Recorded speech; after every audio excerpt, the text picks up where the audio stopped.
Okay, so I'm sorry I can't be with you guys today for Wellbeing. I'm going to explain a little bit about what I'd like you to do today.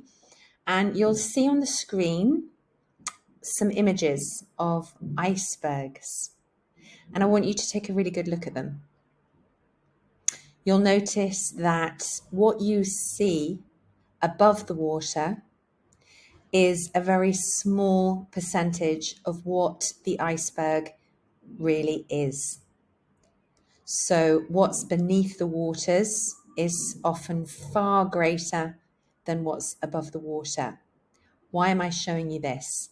We're moving on now from our sex ed unit, and we're going to be looking in more detail at specific mental health concerns or mental health issues. And so I want us all to take a moment just to have some understanding of what mental health issues really are. So if I was to ask a friend of mine who has broken their leg to just run up the stairs, you'd think I was bonkers, right? It wouldn't be very caring. It wouldn't be very kind at all, because they've broken their leg and they can't run upstairs. So it's much easier when somebody is suffering from a physical condition. We can see it, we can understand it, and we know what's we can do and support and help that person with. It's quite easy.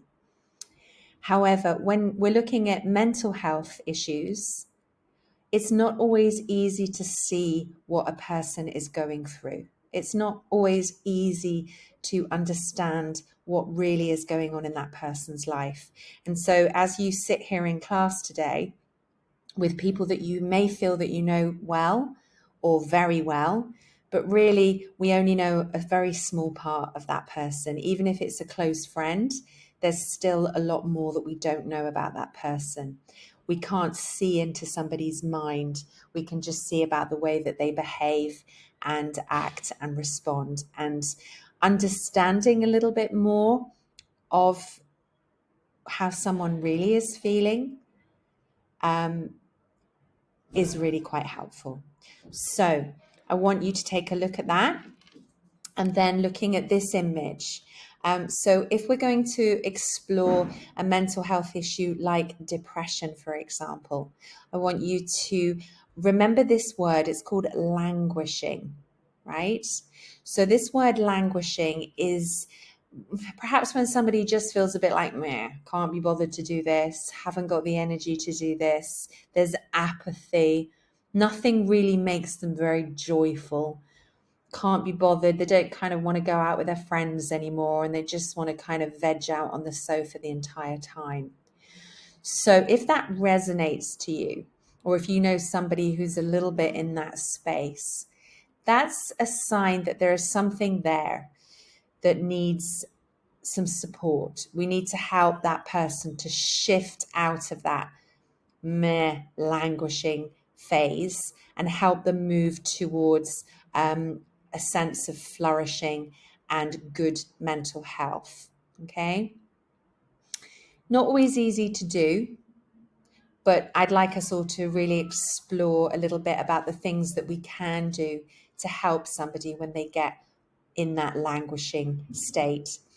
And that really is something that then can lead further down the line to more severe things like deep depression, where that person really does need the right care and the right support. And even if we have such good intentions to be a great friend and support our friends, we're not therapists. You guys are not therapists. So the best thing you can do is actually to make sure that your friend gets the right care and help they need. And they may well say they don't want you to do that. And sometimes the right thing for that person is actually to do what they don't want and actually get the right care that they need. And in my experience, people are always grateful when you actually do that. So just wanting us to think just for a moment about depression, this thing called languishing. And I want to share a video with you that it's an analogy, And I think it explains what depression may feel like to someone and how it affects that person's life very well.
Okay, so what I would like you to spend the rest of this class doing is this.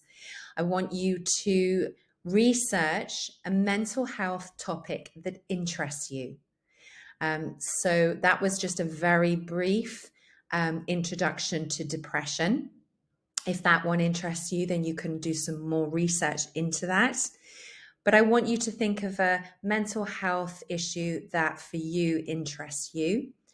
And there's lots, right? You could do anxiety disorders or OCD or anything that interests you or you think may be interesting to others in the class.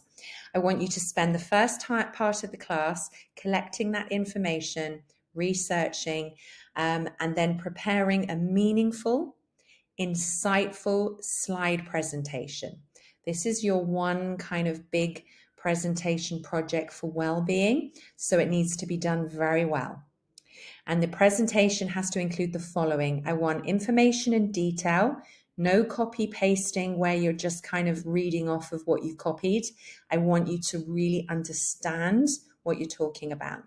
And you need to explain the condition, all the information and details that you have of perhaps possible causes, of symptoms, how it makes a person feel, how they may act, how it may make them affect their lives and how they behave. And then I want you to explore all the different treatments, therapies, and support that can be given to help that person with that specific mental health condition. Okay? So you're going to use the entire class to do this. Put it on a slide presentation. Make sure you share it with me, and you will be presenting in class in the next well-being session. Just one thing. You're going to be doing this either individually